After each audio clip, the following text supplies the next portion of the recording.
ঠাকুরগাঁওয়ের মলনীবাজার এলাকার বাসিন্দা সোলেমান আলী 2013 সালে প্রথম উদ্ভাবন করেন সোলার সেচ পাম্প।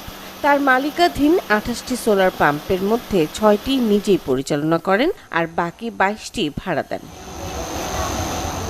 প্রতি মৌসুমে একটি সোলার পাম্প 10 একর জমির সেচ কাজ পরিচালনা করছে। এতে একদিকে যেমন জ্বালানি সাশ্রয় হচ্ছে, অন্যদিকে কমেছে সেচ খরচ। লোডশেডিং আর জ্বালানি সংকটের কারণে দিন দিন আগ্রহ বাড়ছে তার সোলার প্যানেলের প্রতি।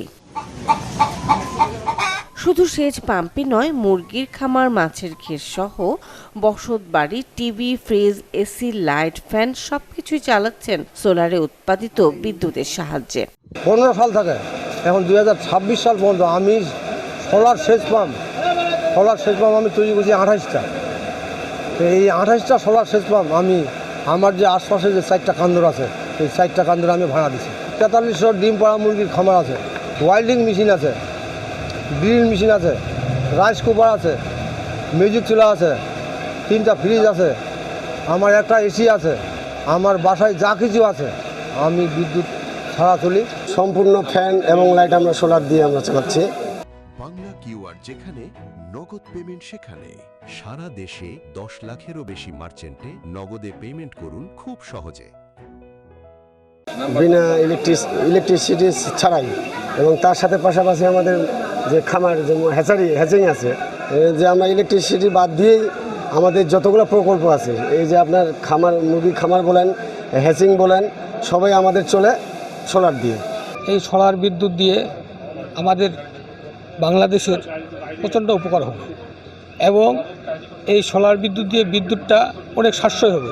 আমি কৃষক, আমি সোলার কিনছি এই সোলার মামার কাছ থেকে। একটা সোলার সেচ পাম্পে পানি দেওয়া যায় মোটামুটি 10 একর, 30 বিঘা 35 বিঘা মাটি পানি দেওয়া যায়। ওনার যে পরিকল্পনাগুলো, সোলার দিয়ে বিদ্যুৎ চলতেছে এবং অনেক মুরগির ফার্ম টার্ম আছে এবং 26 একর জমি, কৃষি জমি আবাদ হচ্ছে। সারা বাংলাদেশে যদি চতুর্দিকে এইভাবে জনগণ উদ্যোগ নিয়ে যদি এই সোলার তৈরি করে, তাহলে আমাদের বিদ্যুৎ সাশ্রয় হবে। এছাড়া সোলেমান আলীকে সকল প্রকার সাহায্যের আশ্বাস দেন স্থানীয় সরকার, পল্লী উন্নয়ন ও সমবায় মন্ত্রী মির্জা ফখরুল ইসলাম আলমগীর। আমরা সরকারের পক্ষ থেকে একটু কর দিতে পারি। এখানে আমাদের এক্সিকিউটিভ সাহেব আছেন, ডিসি সাহেব আছেন, এসপি সাহেব আছেন। আমরা সকলের পক্ষ থেকে তার এই প্রজেক্টটিকে আরো বড় করা, জনগণের কাছে পৌঁছে দেওয়া এবং আরো সাশ্রয়ী করার জন্য চেষ্টা করবো।